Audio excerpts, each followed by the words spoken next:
Oi, turma. Vamos aqui para mais uma aula nossa de Geologia aplicada à Engenharia Ambiental. E nessa aula a gente vai trabalhar com a parte de investigação geológica e geotécnica.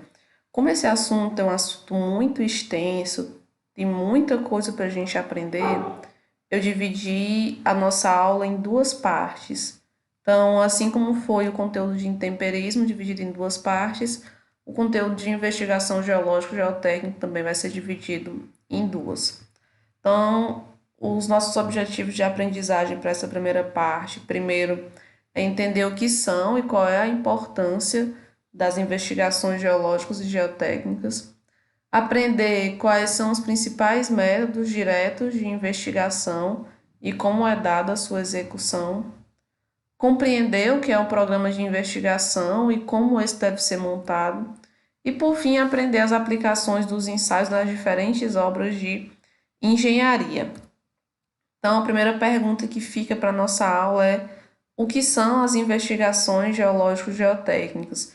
E só para vocês se identificarem um pouco mais com essa aula, essa imagem que está aqui, a imagem do início da aula, é uma investigação geotécnica sendo executada em um aterro sanitário. Então, isso daqui é um aterro sanitário e está sendo executada uma investigação nesse aterro. Então, essa parte de investigação geotécnica, vocês ainda devem ver um pouquinho mais lá na disciplina de geotecnia ambiental. Bem, o que são as investigações geológicas e geotécnicas? A investigação geológico-geotécnica, pessoal, é uma das principais etapas que tem que ser planejada e executada para qualquer obra que envolva análise de solo e ou de rochas. Então, o principal objetivo é caracterizar o solo e a rocha para um determinado fim. Então, pessoal, para as nossas obras de engenharia, engenharia ambiental, engenharia civil, engenharia de minas, muito provavelmente vai ter em alguma das etapas a investigação geológico-geotécnico e provavelmente vai ser uma das principais etapas e uma das etapas iniciais para que seja feito até o projeto dessa obra. Então, investigação geológico-geotécnico é extremamente importante, porque pode mudar o tipo de obra que vai ser executado, o tipo de material que você vai poder utilizar.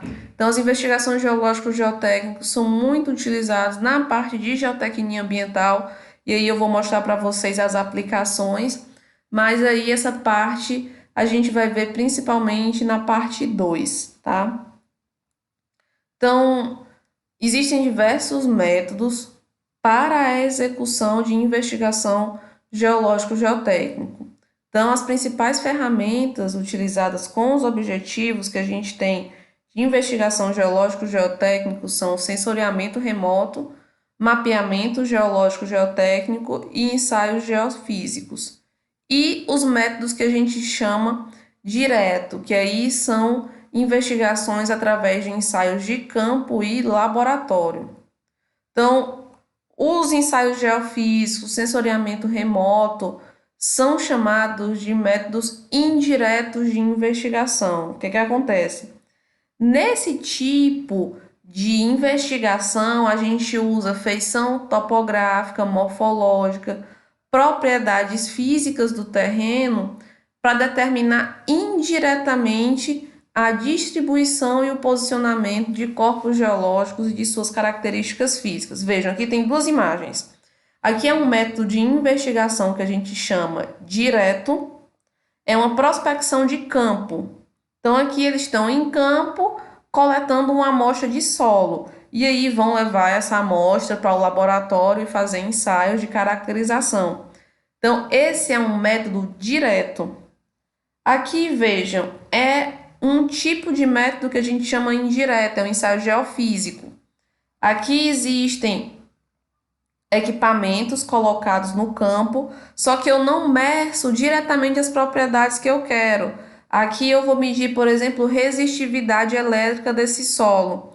E aí, com base na mudança dessa resistividade, eu posso indicar se existe aqui um solo de determinado tipo, uma rocha, fluxo de água passando por esse solo. Então, é um método onde eu determino propriedades que eu quero, só que de forma indireta.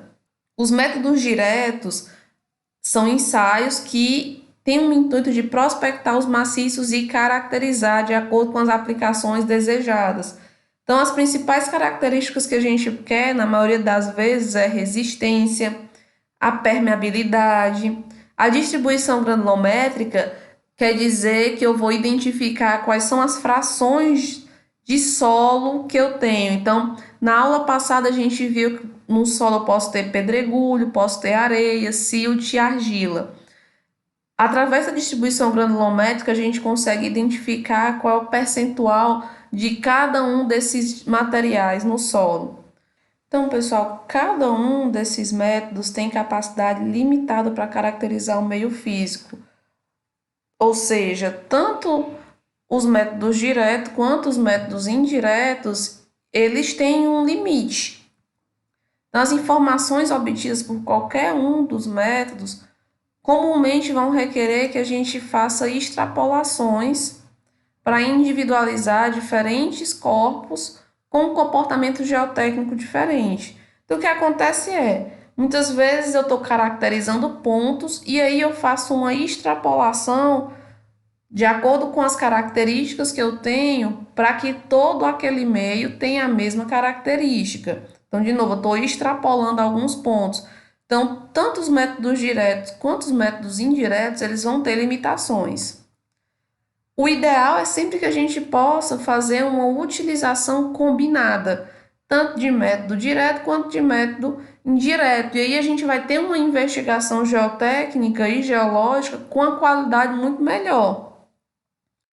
Normalmente, quando a gente vai fazer uma investigação geotécnica, é preciso que se faça um plano, um programa de investigação. Então, o primeiro passo da investigação é a gente definir esse programa. Nesse programa, a gente define quais são as etapas e os objetivos a serem alcançados. Então, existem vários ensaios, eu vou mostrar aqui para vocês. Para cada tipo de obra, para cada identificação que eu precise diferente, eu faço um ensaio. Então é importante que eu tenha um planejamento adequado para que eu tenha uma quantidade de ensaios que supra as minhas necessidades, para que os ensaios sejam adequados para o fim que eu desejo.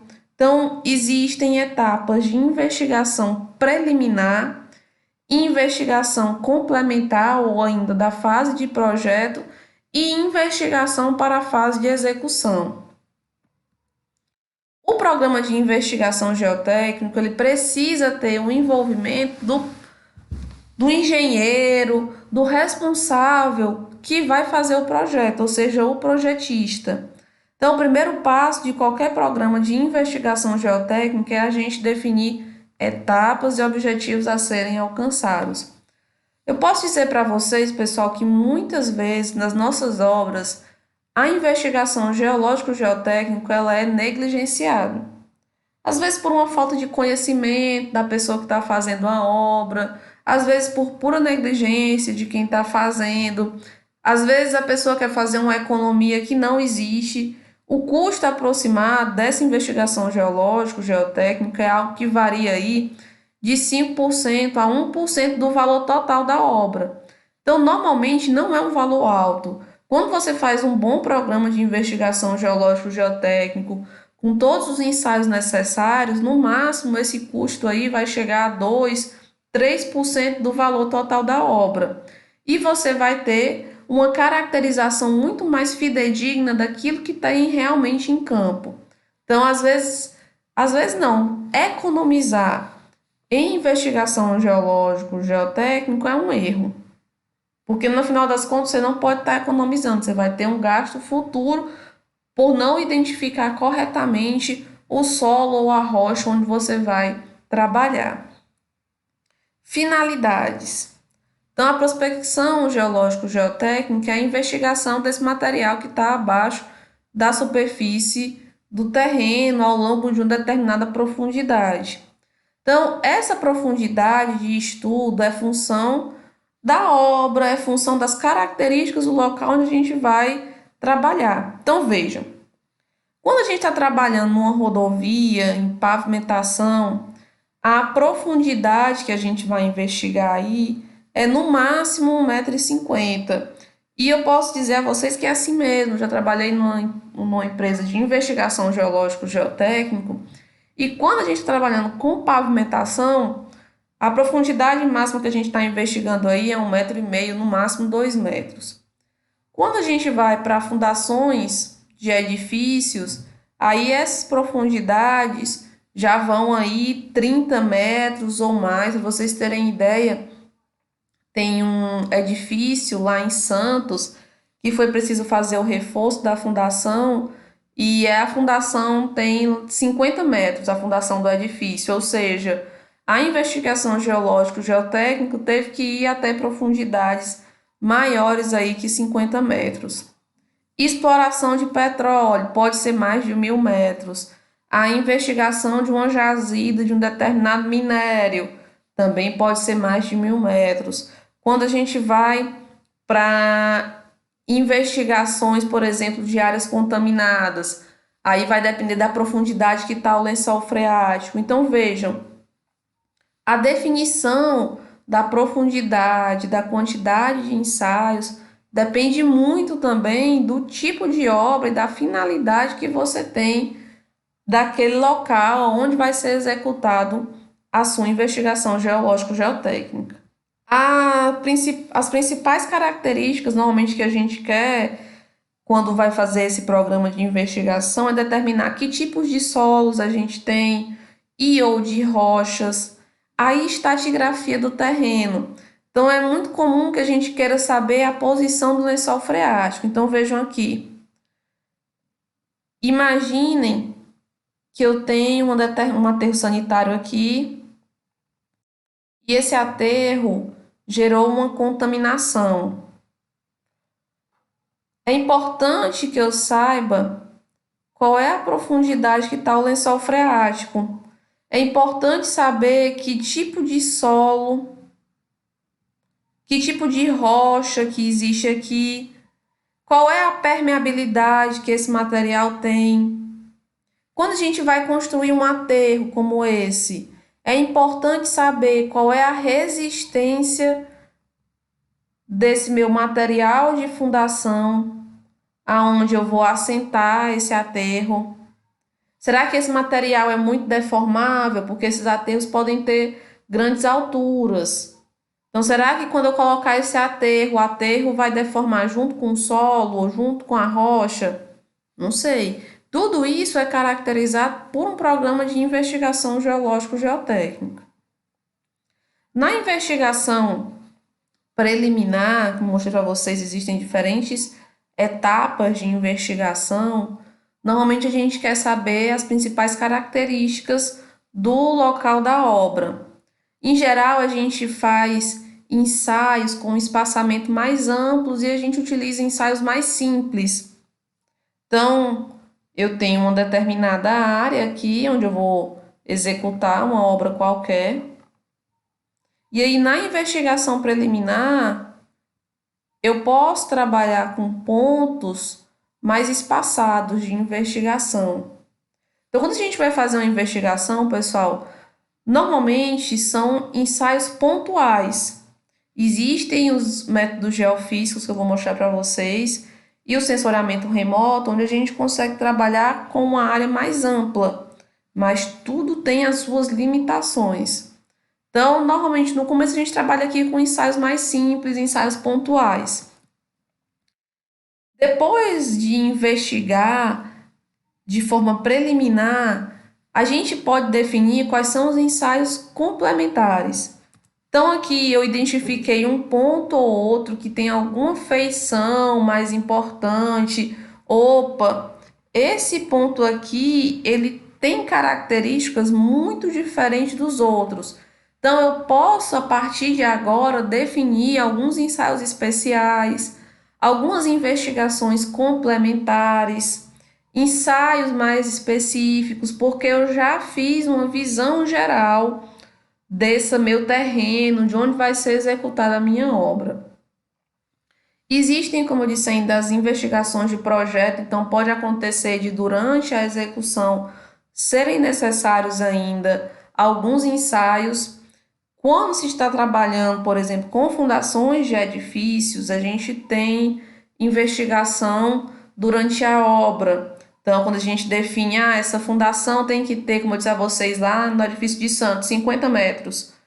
Tá, depois de executar, é importante fazer ensaios para verificar se aquilo que eu dimensionei está de acordo com o que realmente foi executado. Então, algumas obras específicas pode ser necessário você fazer ensaios durante a execução.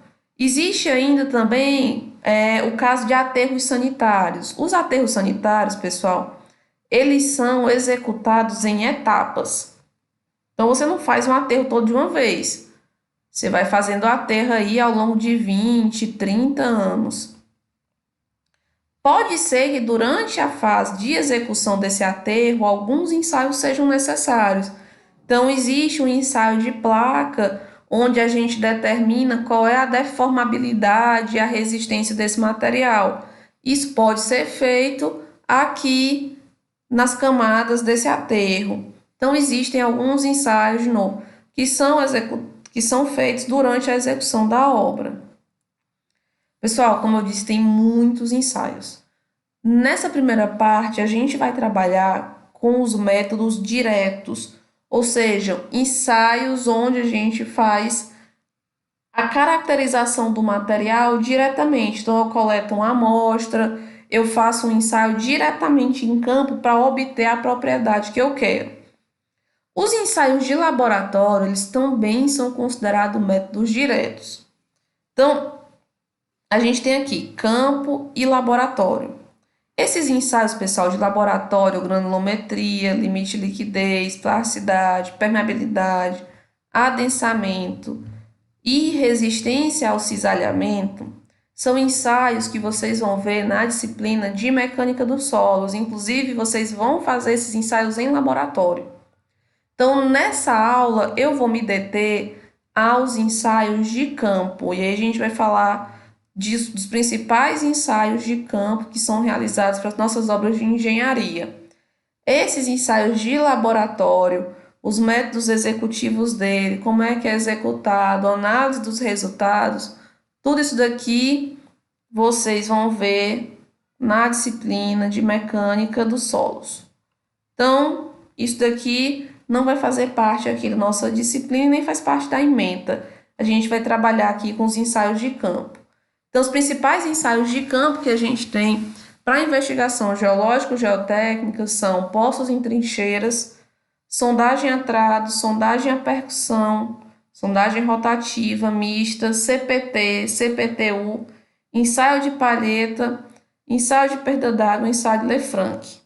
Então, a gente vai ver cada um desses ensaios aqui na aula de hoje. Nós vamos começar aqui com poços e trincheiras. Pessoal, os poços em trincheiras, eles são feitos principalmente para coleta de amostras ou para identificar um determinado perfil de solo. Então, poços e trincheiras, em geral, são feitos em solos, tá?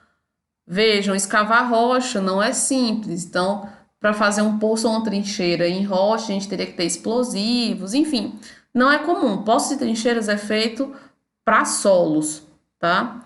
Então, a gente pode coletar dois tipos de amostras nos poços e trincheiras. Um são as amostras que a gente chama de deformadas e dois é a amostra indeformada. As amostras deformadas também pode ser chamadas de amostras amolgadas.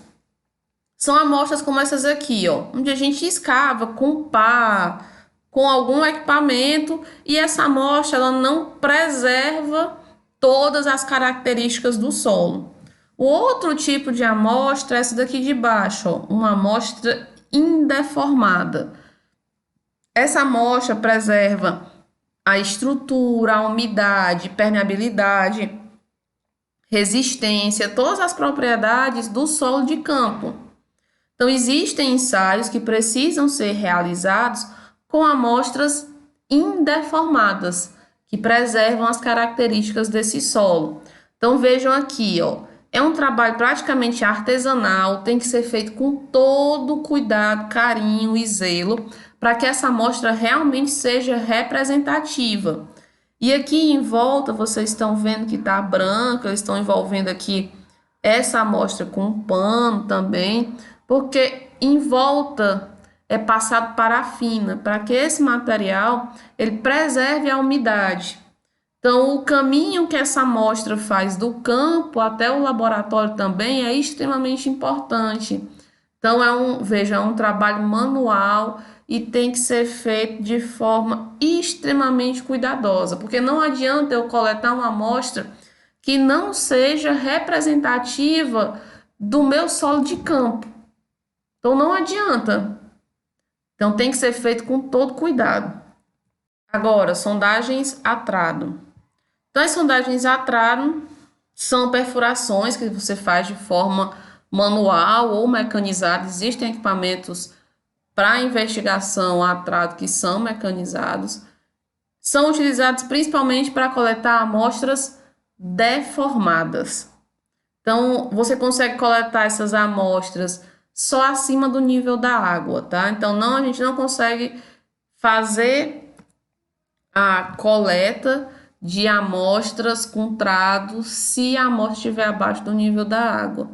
Então, existem vários tipos, aqui tem alguns exemplos para vocês: trado cavadeira, helicoidal, trado torcido. Só pode ser utilizado, pessoal, em solos, e aí em solos que não sejam muito duros, muito rijos. Rocha não dá, porque a gente consegue aqui trabalhar com materiais mais soltos. Normalmente é rápido, é simples, é um método portátil, você consegue levar o equipamento para todo canto, mas é limitado a essas amostras deformadas. A gente vai falar um pouco agora sobre sondagem a percussão. Pessoal, a sondagem a percussão, ou também chamada sondagem SPT, é o método de sondagem mais utilizado no Brasil. De longe, é o método mais utilizado para prospecção de solo. Aquela imagem que eu mostrei para vocês no início da aula e que eu estava dizendo que era uma investigação em um aterro sanitário é a execução de uma sondagem SPT no aterro. Então, é um método muito utilizado no Brasil, e principalmente quando você trabalha com fundações, mas para barragens, como eu disse, para aterros sanitários, diversas obras que necessitem de prospecção de solo, a sondagem SPT é a mais utilizada aqui no Brasil. Vantagens desse ensaio: é um ensaio de baixo custo, é um ensaio muito simples de executar. Existe a possibilidade de coletar amostras, mas aqui são amostras deformadas. Você consegue determinar o nível do lençol freático e você consegue obter informações quanto à compacidade e à consistência dos solos. Essa sondagem ela é executada por meio de uma perfuração no terreno, então aqui é aquela imagem que eu mostrei para vocês no início da aula, acompanhada da extração de amostra. E aí você consegue determinar o perfil estratigráfico, ou seja, quais são as camadas, as espessuras e tipos de solo que você tem ao longo da profundidade.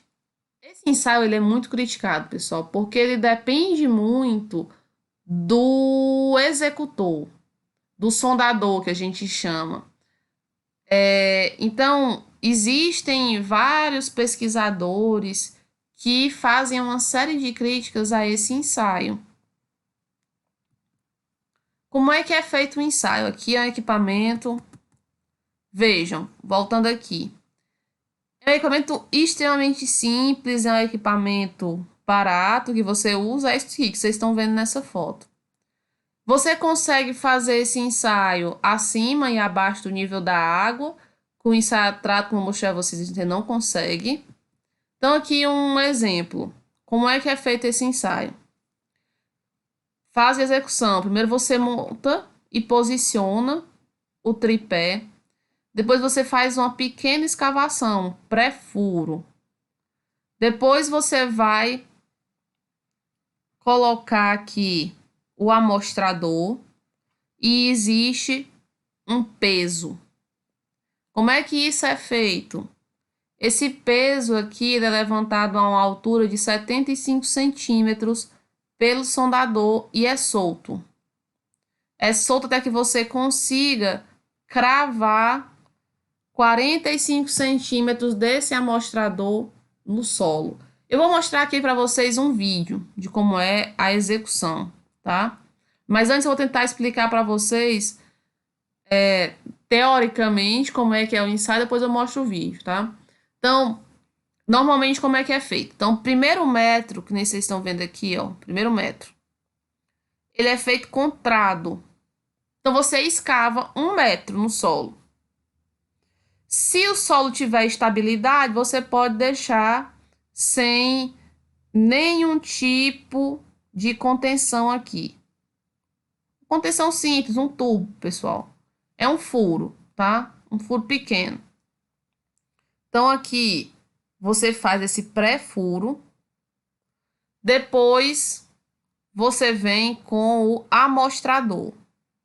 Então, como eu disse, você vai levantar aquele peso de 65 quilos a uma altura de 75 centímetros. Então, quem levanta esse peso é o sondador. Você vai anotar quantos golpes são necessários para cravar esse amostrador aqui 45 centímetros. Mas você anota os golpes a cada 15. Então, você tem que cravar 45, mas você anota quantos golpes foram necessários para cravar os 15 centímetros iniciais, 15 centímetros consecutivos e os próximos 15 centímetros. Você faz esse processo aqui a cada metro.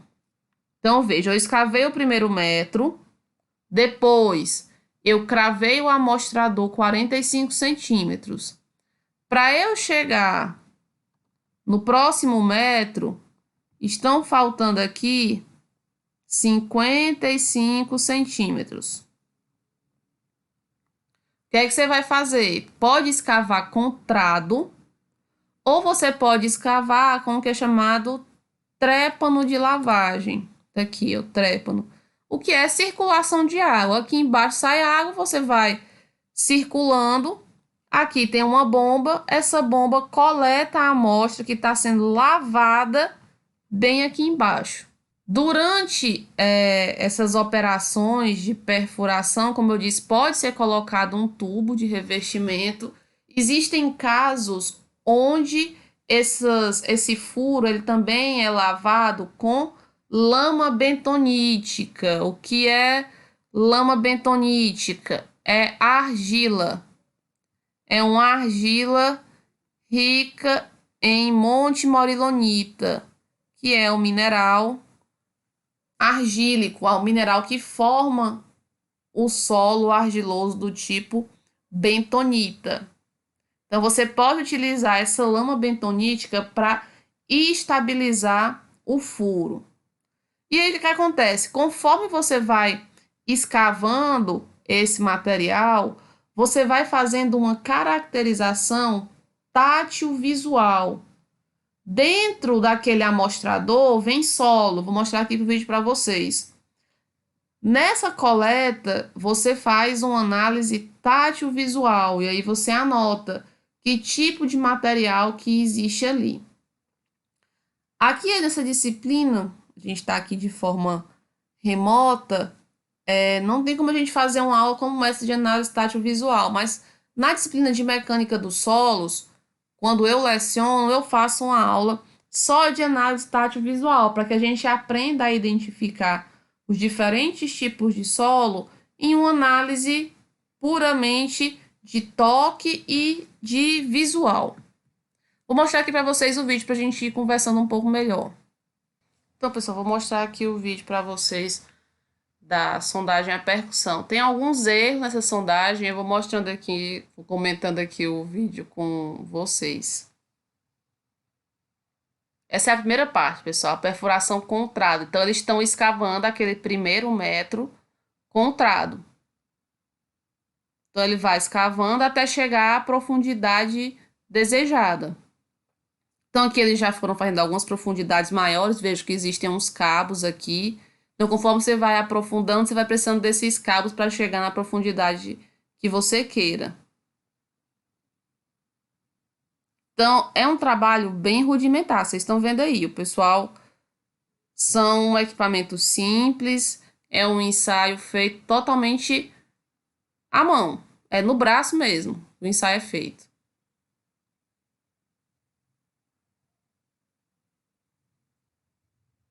Aqui está o trado cavadeira. Então, essa amostra aí que vocês estão vendo é uma amostra mais argilosa. E aí, ele faz a análise tátil visual só pelo toque.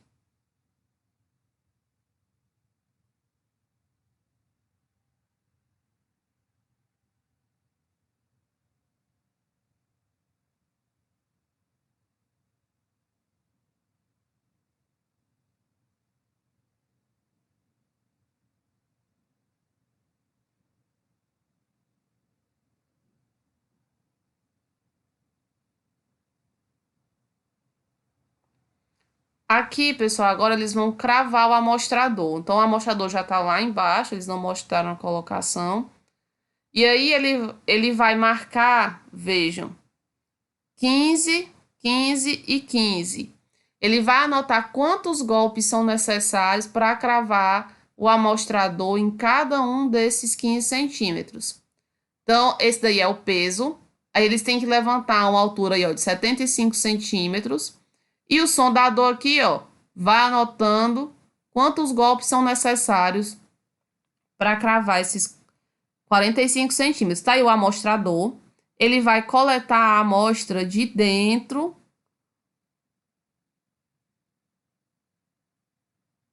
Então, ele tá abrindo aí o amostrador.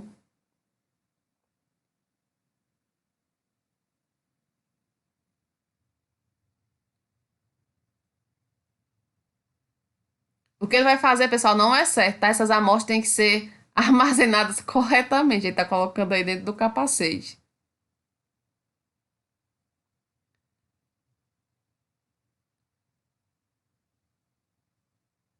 Então, aqui de novo, ele tá fazendo o processo de cravação. Então, ele fez a parte daquela perfuração a trado. Existe uma hora que você não consegue ir mais atrás para chegar no próximo metro. Então, ele vai lavando, ó, o que eu estava falando. Ele vai lavando com água, coloca uma bomba que vai retirar a amostra que está sendo lavada lá dentro do furo. E aí, desse material que vai saindo, ele vai fazendo uma identificação também tátil visual, vejam. Ele vê qual é o tipo de material, vê se tem pedregulho e vai anotando. Quando chegar no próximo metro, ele faz novamente o processo de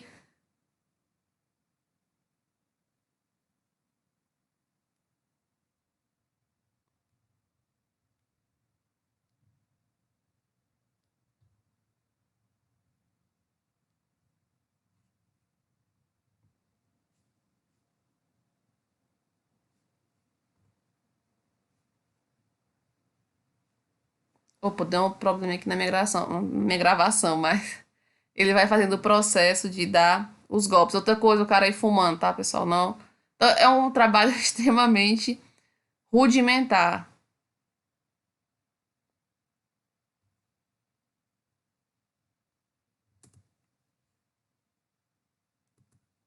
Bem, aqui é o equipamento, os equipamentos que são utilizados para realização desse ensaio. Então, tem um motor-bomba, tem um tripé, tem os pesos.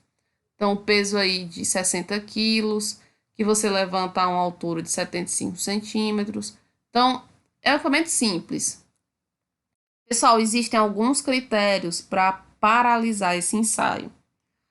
Como Não é algo simples. Eu vou deixar para falar isso daqui com vocês no nosso encontro síncrono, onde eu vou ensinar vocês a lerem uma sondagem e vou dizer a vocês quando é que a gente pode encerrar a sondagem SPT. Então, essa parte de critério de paralisação e leitura, isso aqui é um relatório, pessoal, de sondagem SPT. Então, eu vou ensinar vocês a lerem e vou ensinar vocês os critérios de parada. Isso vai ser uma das nossas aulas práticas. Então, essa parte aqui, como é um pouco mais complexa para a gente conversar aqui no vídeo, eu vou deixar para a gente conversar no encontro síncrono e nesse mesmo encontro eu vou ensinar vocês a lerem sondagens à percussão. Pessoal, em função daqueles números de golpes que vão sendo anotados, são dados designações para os solos. Se for um solo arenoso, ele pode variar aqui de fofo a muito compacto. Se for um solo argiloso, ele varia aqui de muito mole até duro.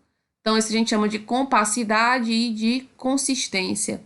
Areias e siltes arenosos trabalham em termos de compacidade e argilas e siltes argilosos a gente trabalha em termos de consistência. Pessoal, a quantidade de sondagens SPT pode ser determinada por meio dessa NBR 8036. Só que essa NBR 8036 ela foi definida para fundações de edifícios.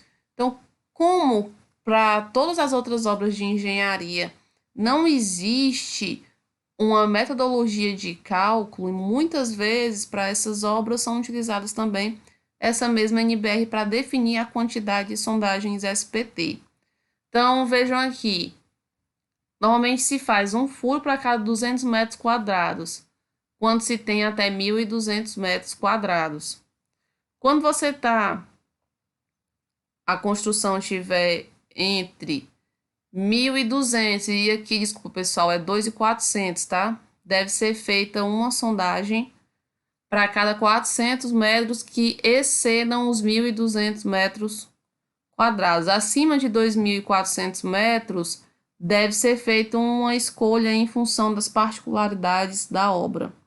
E aí, em qualquer caso, se a gente tiver uma área inferior a 200 metros quadrados, você precisa ter pelo menos 2 sondagens. E entre 200 e 400, no mínimo, 3 sondagens. Então, aqui é o que a gente utiliza quando vai fazer investigação geotécnica para edificações, mas como eu disse, não existem outras normas e acaba que essas é um parâmetro para as diversas obras de engenharia. Pessoal, a gente vai falar agora sobre sondagem rotativa. A sondagem SPT, como eu disse para vocês, ela é feita em solos. A sondagem rotativa, ela é feita em rochas. Então, pessoal, o que a gente quer aqui é coletar testemunhos de rocha para caracterizar um determinado maciço. Então, aqui é um exemplo de um equipamento. Ele é dotado de sondas, hastes metálicas e com uma ferramenta cortante na ponta. Então, a operação da sondagem se faz por ciclo sucessivo, onde você faz o corte na rocha e retira a amostra que a gente chama de testemunho do barrilhete, que é o equipamento. Esse procedimento é denominado manobra. Então, existem sondas rotativas que são de acionamento manual e já existem equipamentos mais modernos que são mecânicos ou hidráulicos.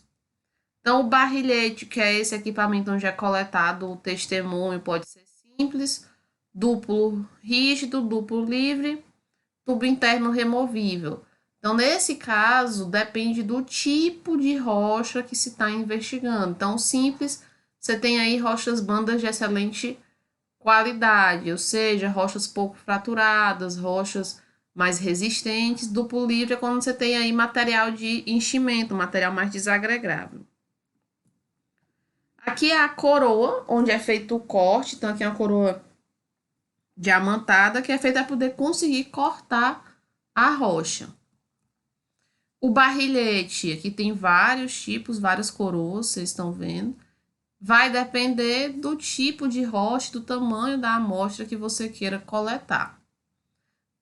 Equipamento, a gente tem a circulação de água, que é utilizada para refrigeração, remoção de detritos e estabilização adicional da perfuração. Aqui, pessoal, é a caixa de testemunhos.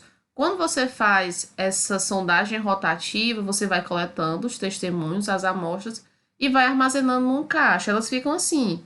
Aqui é uma rocha de boa qualidade, você vê que tem poucas fraturas, o testemunho sai quase inteiro. Então, aqui é uma caixa onde esses testemunhos eles são guardados. Quando é feito esse ensaio, você mede o que a gente chama de qualidade da rocha, que é o índice RQD. Aqui, ó, a avaliação da qualidade da rocha. Como é que é isso? Você mede aqui o tamanho do barrilhete, que em geral é esse tamanho aqui da caixa, e você vê quantos trechos desses aqui são maiores do que 10 centímetros e divide pelo tamanho total do barrilhete. Então, você soma todos os fragmentos que tem um comprimento maior que 10 centímetros e divide pelo tamanho do barrilhete. Em função disso, você tem um RQD. Exemplo, tá aqui. Aqui é um exemplo de um testemunho de sondagem. A gente soma, ó, todos esses trechos aqui que tenham tamanhos maiores que 10 centímetros e divide pelo comprimento total. Então, nesse exemplo aqui, o comprimento é de 200 centímetros. Você tem todos esses fragmentos aqui, somando, você tem um RQD aqui de 55%. Quanto maior o RQD, melhor é a qualidade da rocha. Aqui, qualidade da rocha, RQD de 0 a 25%, muito fraca. De 90% a 100%, você tem aqui um RQD excelente. Então, você tem uma rocha mais íntegra. Então, o RQD é, de novo, a medida de qualidade da rocha. As sondagens rotativas, elas podem ser executadas aqui inclinadas. Veja, você pode colocar o equipamento inclinado para verificar alguma fratura ou alguma falha que exista na rocha. Aí vai depender do projetista e daquilo que você esteja querendo identificar. Aqui é um exemplo, pessoal, da apresentação dos resultados de uma sondagem rotativa. Aqui é um boletim de sondagem, eu vou ensinar vocês a lerem isso daqui, a gente vai ver na nossa aula prática. E aqui, vejam, quanto maior esse tracejado que está colocado aqui, maior o RQD, tá? Então, aqui de 0 a 50 que tem aqui. Então, aqui é o RQD, ó, é a recuperação que você tem. A qualidade. Quanto maior aqui, mais tracejado, nesse caso aqui é um indicativo de melhor qualidade. Existe o que a gente chama de sondagem mista, que é quando a gente associa sondagem SPT e sondagem rotativa. A gente só faz sondagem rotativa desde o início se você tiver bloco ou afloramento rochoso. A sondagem rotativa ela é muito mais cara que a sondagem SPT. Então, normalmente o que a gente faz é uma combinação. Você vai com a sondagem SPT até onde for possível. A partir daí, se você quer identificar a rocha, você usa uma sondagem rotativa. E a gente chama isso de sondagem mista. Existem, pessoal, ensaios especiais. Eu falei para vocês do ensaio SPT. Só que o ensaio SPT, ele tem uma série de problemas que podem mascarar os resultados. É um ensaio dependente do operador. E existem ensaios especiais. O CPT, ou ensaio de Cone, é um ensaio que há muitos anos as pessoas dizem que vai substituir o SPT. Aqui no Brasil, pessoal, é pouco usado, principalmente norte, nordeste, não existem equipamentos desse. Nas regiões sul e sudeste do Brasil existem equipamentos e aí eles são utilizados em algumas obras especiais. Então, é um ensaio de prospecção geotécnica. Quando ele foi desenvolvido, inicialmente foi para solos moles, argilas moles. É muito utilizado para previsão de capacidade de carga de fundações, e aí ele foi desenvolvido ainda na década de 30.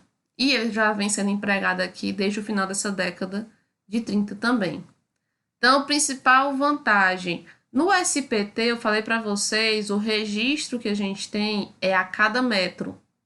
Então, eu meço o número de golpes para a cravação dos 30 centímetros finais do ensaio, só que isso é a cada metro. No ensaio CPT, não. No ensaio CPT, a gente tem um registro contínuo, uma descrição detalhada da estratigrafia do solo. E nesse caso aqui, é um ensaio totalmente independente do operador. Vou mostrar um vídeo para vocês. Existem três principais tipos de cone. Nesse caso aqui, eu estou mostrando uma imagem para vocês de um piezocone, CPTU. Então, o cone tem o cone mecânico, o cone elétrico e tem o piezocone. Vocês não vão saber o que é poropressão agora, que é o que esse piezocone mede, mas quando vocês fizerem mecânica dos solos, vocês vão aprender. A poropressão é como se fosse a pressão de água nos poros do solo. Então, nesse caso do ensaio CPT, você vai cravando continuamente essa ponteira e aí você vai fazendo medidas aqui de atrito lateral e resistência de ponta. Então, esse ensaio você vai, que é um exemplo de equipamento, você vai cravando esse cone, aquela ponteira, a uma velocidade constante de 2 centímetros por segundo. E aí, como eu disse, você vai medindo qual é a resistência de ponta e qual é o atrito lateral que existe nesse equipamento. Vou mostrar aqui o vídeo para vocês verem a diferença do CPT para o SPT. Então, aqui um exemplo. Nesse caso aqui, eles já colocam as coordenadas do ponto onde vai ser feito o ensaio por GPS. Esse equipamento que vocês estão vendo aqui, ele é todo interligado, o que está sendo feito em campo com a sala técnica. É feito assim como no SPT, um pré-furo, como vocês estão vendo aí, um trado simples.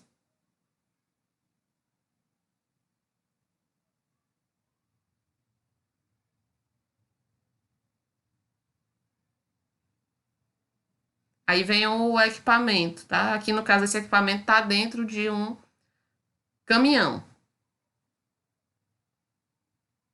Ele coloca no ponto onde vai ser feito o ensaio.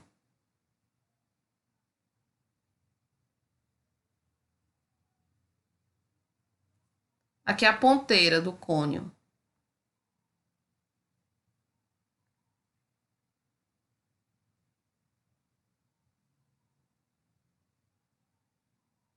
Então, aqui ele está cravando a uma velocidade de 2 centímetros por segundo. E aí, lá em cima, no próprio caminhão, você vai fazendo o registro desses dados. Então, existe uma pessoa, mas só para auxiliar a colocada das hastes aí, que vão sendo penetradas no solo. Mas vejam, não tem qualquer influência do operador no resultado do ensaio.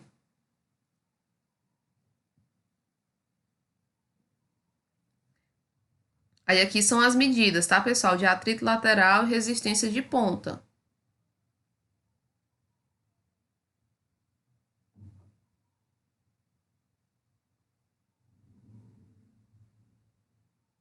Então, ele está fazendo aí as medidas. Já vai tudo registrado aqui nesse caso direto para o computador, de novo. Não tem influência da pessoa que está fazendo.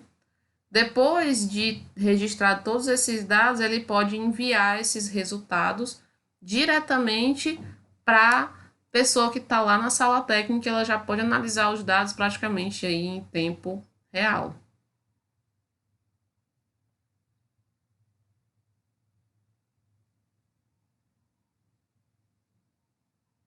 Então tá aí, a pessoa está lá na sala técnica e recebe os dados da sondagem CPT.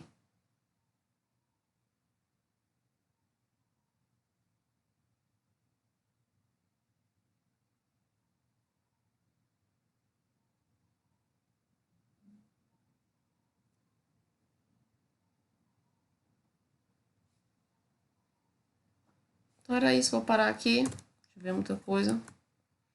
Aqui Pessoal, é um exemplo do resultado de sondagem CPT. Então, você tem a medida de resistência de ponta, de atrito lateral e o RF, que é a relação de um sobre o outro. Nesse caso aqui, pessoal, a gente não tem coleta de amostras. Então, como é que a gente identifica o que é areia, o que é silt, o que é argila? Em função dessas leituras aqui. Atrito lateral, resistência de ponta e o RF, que é a razão de atrito. Então, o que é que a experiência mostra? Que a resistência de ponta é muito alta em solos arenosos e a resistência de ponta é baixa em solos argilosos. A razão de atrito é baixa em solos arenosos e alta em solos argilosos. E aí, solos orgânicos, que eu já falei para vocês que são solos que são originados da decomposição de matéria orgânica, tendem a apresentar resistência de ponta muito baixa e RF muito elevado. Então, eu não consigo aqui identificar por uma análise tátil visual da mesma forma que eu consigo no SPT, mas os resultados que eu tenho são totalmente independentes do operador, porque lá no ensaio SPT vocês viram, depende do operador levantar na altura certa. Será que em todos os ensaios ele sempre levanta a mesma altura de forma correta? Será que ele faz a mesma velocidade do ensaio às 8 horas da manhã e meio-dia? Aqui não, aqui no CPT é totalmente independente. Aqui é um exemplo dos resultados do CPT. Então, aqui eu tenho 3 resultados. Vejam, são registros contínuos. E aqui é um resultado de ensaio SPT. Eu tenho registros pontuais. E aí eles são extrapolados para a camada toda. Aqui não. Aqui eu tenho um registro, de novo, contínuo. Aqui é uma imagem, só para a gente ter uma ideia da diferença do que é o SPT e do que é o CPT. Será que a gente vai querer sempre usar o SPT? Às vezes é só o que tem, pessoal. Então, como eu disse a vocês, se dissesse assim, hoje eu vou fazer uma obra extensa, uma obra de engenharia aqui no Ceará, onde eu preciso de um CPT. Não tem, a gente tem que trabalhar com outras coisas. Não existe esse equipamento de CPT, uma empresa aqui no Ceará hoje que dispõe desse tipo de equipamento. Existe, pessoal, ainda o ensaio, outro ensaio especial que é o Vanitest. Aí vocês podem anotar aí. Esse ensaio, ele só é utilizado para solo argiloso. Única e exclusivamente tem que ser um solo mole, não pode ser um solo muito duro, muito consistente. Ele é feito para você determinar a resistência de uma amostra de solo argiloso.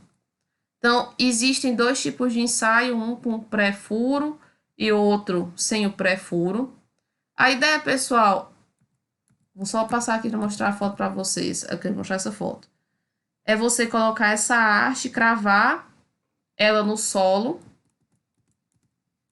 e fazer uma rotação. Aqui em cima tem um torquímetro que mede a resistência a essa rotação. E aí, claro, quanto maior for a resistência à rotação, maior vai ser a resistência dessa argila.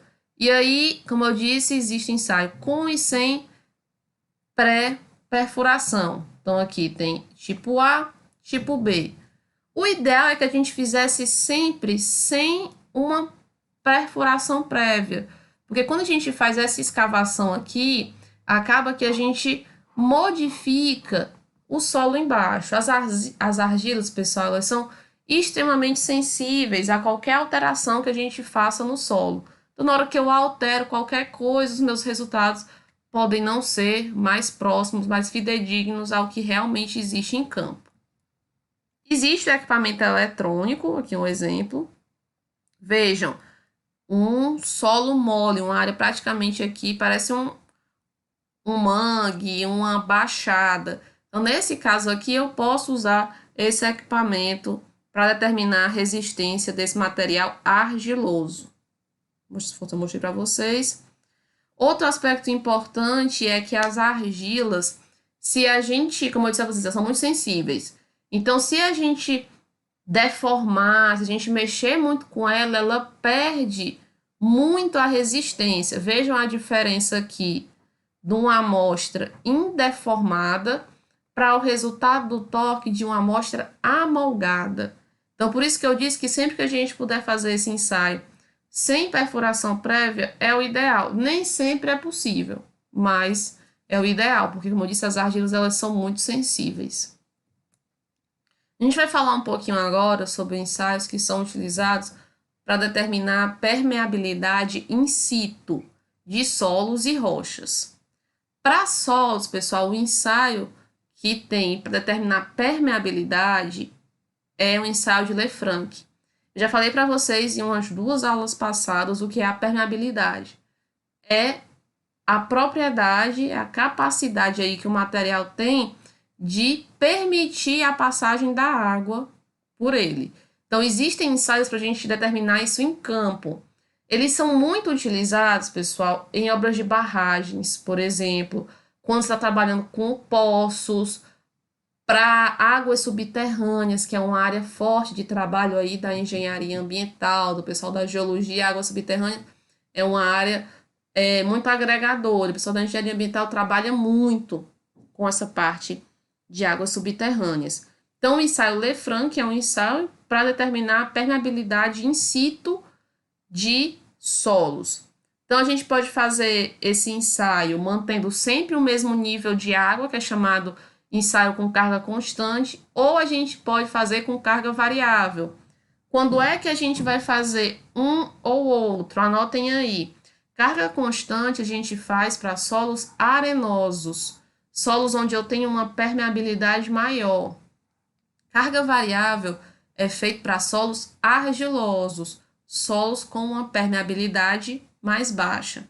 Você pode fazer esse ensaio em furos de sondagem, no furo da sondagem SPT, por exemplo. Agora, um adendo aqui, ó.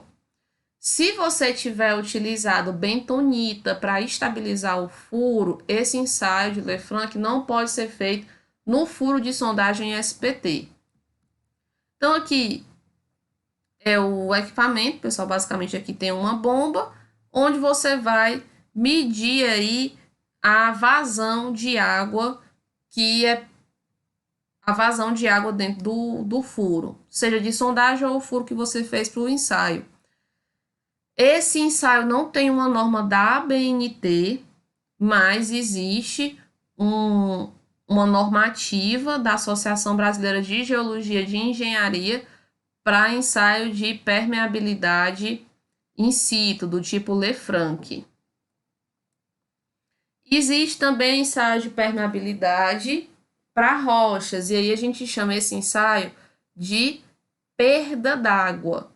Então, esse ensaio é muito feito, pessoal, em obras de barragens, é extremamente importante, porque, vejam, a gente, quando faz uma obra de barragem, a gente quer normalmente conter água.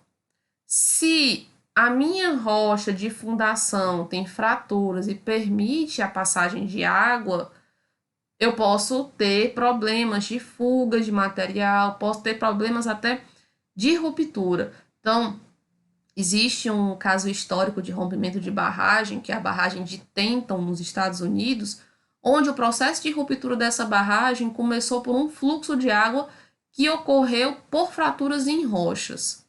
Então, normalmente você mede a condutividade hidráulica desses maciços, pessoal, em comprimentos até de 3 metros. Eu vou mostrar para vocês ainda um projeto de barragens e nesse projeto existem resultados de ensaios desses de perda d'água. Então, é também feito com a medição, só que a gente mede qual é a vazão de água que é perdida em um determinado tempo em trechos da rocha. Você pode fazer também aí em furos da sondagem rotativa, nesse caso aqui. Então, você mede a vazão de água que é absorvida nas fissuras do maciço em intervalos de tempo igual, de 1 minuto cada, em 5 estágios diferentes. Então, você controla a pressão por meio de um manômetro e calcula a profundidade do trecho ensaiado. E aí você tem que manter constante durante 10 leituras no hidrômetro em cada estágio de pressurização. Então, vou mostrar para vocês um resultado de um ensaio de perda d'água em rocha para um projeto de uma barragem. Bem, a gente viu muita coisa, são muitos ensaios, muita informação. Mas aí tentem condensar tudo isso, anotem as dúvidas que no nosso encontro a gente tira.